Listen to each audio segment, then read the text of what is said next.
Welcome to ICN Sunday Morning. I'm Vernon Loeb, Executive Editor.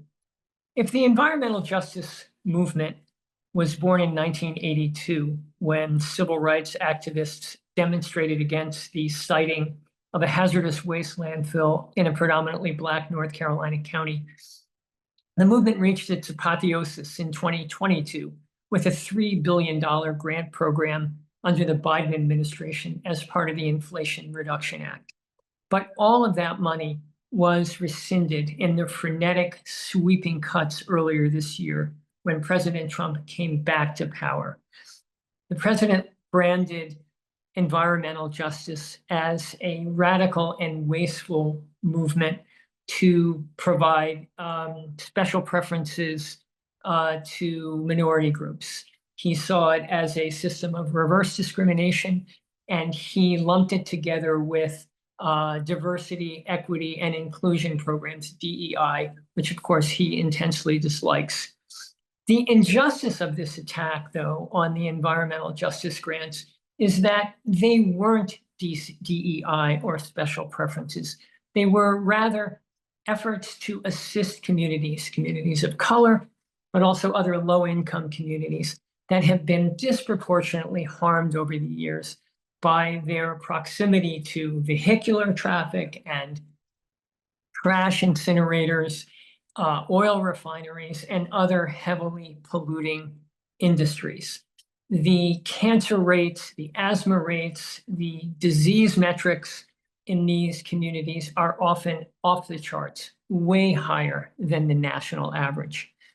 Joining me this morning to talk about this situation with environmental justice is Marianne Lavelle, our Washington bureau chief, who just wrote a really poignant profile of a guy named Charles Lee, who spent 26 years inside the EPA building programs designed to help environmental justice communities recover from this disproportionate burden of pollution that they've shouldered over the years, only to see his work swept away, completely dismantled by Trump and his EPA Administrator Lee Zeldin. Marianne, thanks for being here. Oh, glad to be here again. Yeah, so Charles Lee's retirement earlier this year was, in some sense, a great tragedy. How is he taking it? Yeah, I think it's a tragedy for the agency, for the EPA, and for the federal government to lose that kind of expertise. But for him, he is very philosophical about it. He made the decision before he could be fired with the rest of the environmental justice staff there. He said, I still have work to do on environmental justice, and the place that I can do this work is outside of the federal government. So he's joined with Howard University's climate justice group, and he can work with young people and he can work with communities on the things he really cares about, which is getting some recognition that these communities face multiple threats. And how do we address a community that just is facing so many threats at once? It may look like everyone is following the law, but there's so much pollution there. It's really disproportionate burden. Yeah. Would he have been fired had he not retired? Everybody in the environmental justice group was wiped out. As a matter of fact, they were one of the first groups eliminated. They were put on administrative leave. There was some delay in really executing that because of litigation, but ultimately the Trump administration was able to eliminate its whole environmental justice group. Uh, if you know about Charles Lee's uh, history, which you could learn from reading our story, there was such years of effort to get the EPA to acknowledge environmental injustice as a problem. And really, the first effort to get that sort of group in the agency was during the first George Bush administration. So it's been an effort a long time through both Republican and Democratic administrations. So it's quite a turnaround for it just to be eliminated the way it was. Yeah, yeah. Um, so at the time Trump came in, um, hundreds of groups had been awarded grants, environmental justice grants across the country. There'd been an elaborate selection process. Hundreds of grants had been awarded. Some had actually gone out to some extent anyway. People had gotten the first payments on larger grants or whatever.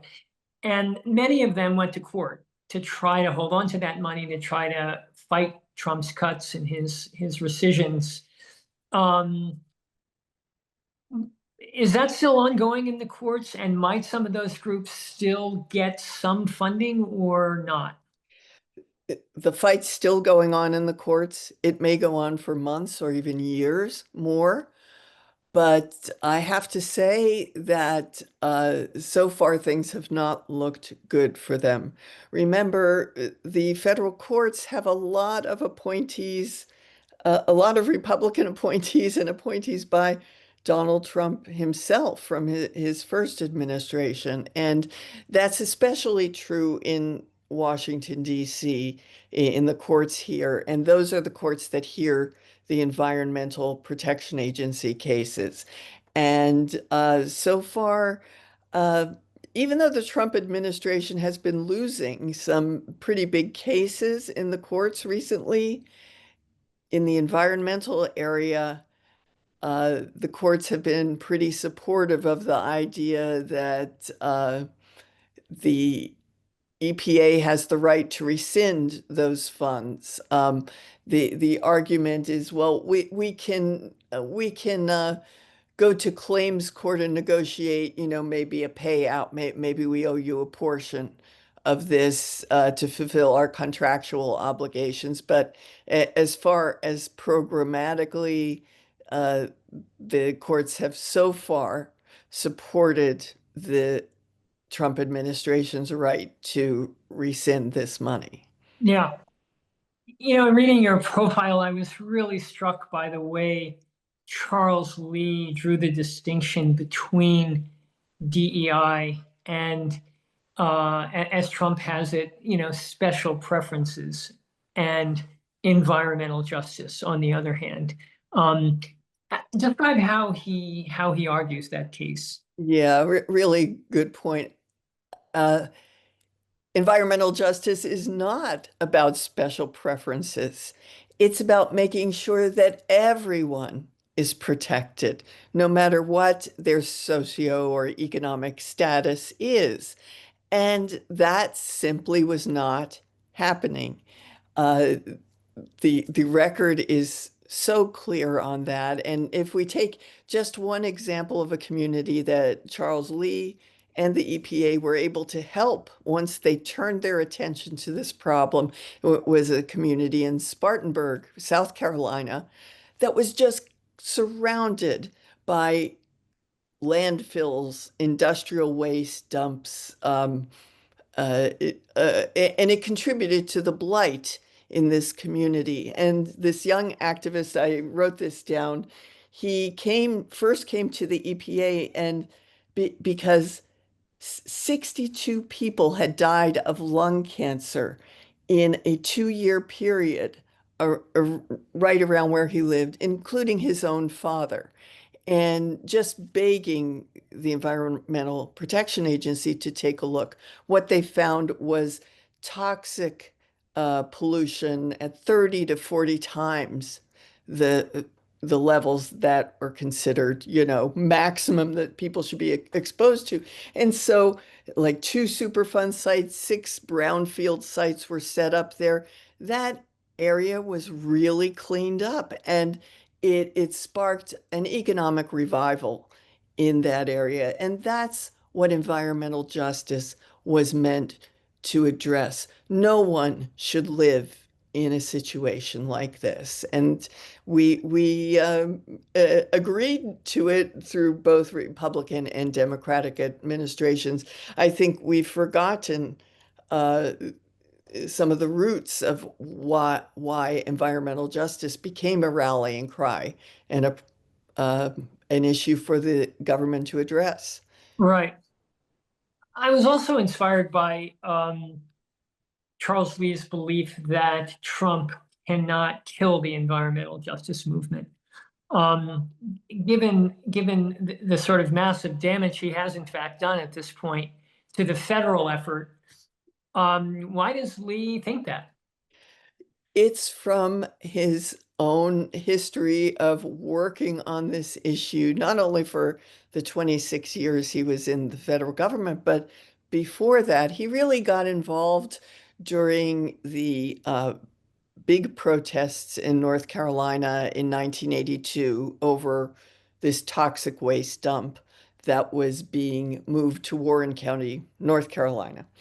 And the people there, the community there, before they started protesting in the streets, they had gone to courts, they had gone to the federal government, they had sought every avenue they could to get attention to their problems. And uh, it just took them making a lot of noise and literally getting into the streets. And so, what Charles uh, always has in the back of his mind is what the Trump administration is doing is not new to these communities. It's been a fight all the way for them, and they're very familiar with that. And just like any other civil rights struggle, it's not something that is was solved when the Civil Rights Act was passed, and the Inflation Reduction Act did not resolve environmental justice, and no one should have thought that it would do so. He has a lot of faith that these communities are not going to be uh, let themselves be disheartened by this just another roadblock for them. Yeah, but in the wake of these massive cuts and really almost a prohibition at this point within the federal government of even uttering the words environmental justice, what do you think? How big a setback do you see this for the movement and for these communities? I think it's a setback. No, you cannot deny it. There are communities that don't have drinking water, for instance, something we take for granted. Communities that don't have access to drinking water, they were going to get the money they needed for the first time to get um, drinking water infrastructure built, which is no small feat. If you have groundwater that's polluted and you can't get a well that's really clean, it's a big deal to get water pipe to your community. And for a lot of these areas, what they really needed, they have the plans in place, they had the political will to act, but they didn't have the money. And so that money has now been taken away. It was handed to them, and now it was taken away. And the fight is kind of beside the point to folks living without drinking water from day to day. And so I don't think we can minimize that. And I think, I know uh, my colleagues and I are really committed to telling some of these stories so people are aware of what is being lost through these budget cuts. Yeah, yeah. It brings to mind a story one of your colleagues, Lee Hedgepeth, wrote in Alabama about a consent decree that the Biden administration had entered into with Alabama regulators, providing for basic sewage services in a predominantly Black county or Black area in Alabama. And that consent decree has subsequently been vacated by the Trump administration. So that's one example, I think, of what you're talking about. Very good example. Yes. Yeah, yeah. In your profile, you quoted a neighborhood activist in Spartanburg as telling you about the advice that Charles Lee had given him. And the advice was never let them rattle you to the point where you get up from the table. Right. Which is right. pretty inspiring, great advice. Yes. And now it seems like Lee himself is following his own advice. Yes, he's left the EPA, but he's not sitting, in his living room watching TV. He's at Howard in the law school. What is he, again, hoping to do for the rest of his career? Right. I think that comment is just so encapsulates him, because there's a lot of anger and distrust builds up in these communities over these problems that they have. And I think the same can be said over the actions the Trump administration is taking. Your first reaction might be anger if you're on the other side of that. But what Lee's advice is you don't walk away and in protest. That is not going to get where you are. You stay there. And so what he's going to be doing at Howard is kind of twofold. It's Howard Law School's uh, legal, it's kind of a legal clinic on environmental and climate justice. So they'll be working with those communities about getting some relief from their problems, but also kind of a think tank on how do we address these big policy problems. If we aren't going to do what the Biden administration did, if we're not going to have a grant program like that, what are we going to do? Is there any solution the Republicans have to address some of these, which really are often in red states and are affecting some of the constituents of Republicans as well as Democrats?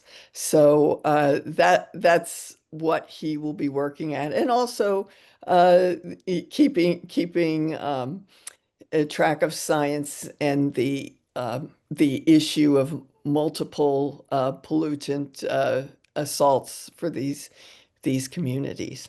All right, fair enough. That sounds like a hopeful note to end on. Marianne, thanks so much for being here. Thanks so much, Vernon. And thanks to all of you for watching, for reading, and for supporting our work at Inside Climate News. We could not do this without you.